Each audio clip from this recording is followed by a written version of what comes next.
Okay. I don't know how long it takes to deflate a mattress like this.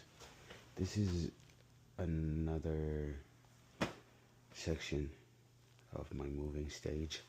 I'm going to deflate my mattress. Try to deflate my mattress. Hopefully it doesn't rip this thing that I bought off of Amazon. Doesn't rip because this is actually the only thing that's standing between me and leaving my mattress here and buying another $500 mattress. This has got to be, this has got to work. Feel me? This has got to work.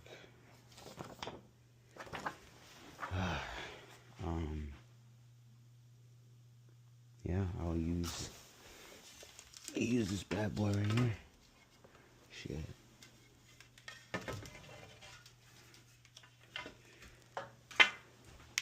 Have to use this bad boy right here to suck the air out. So,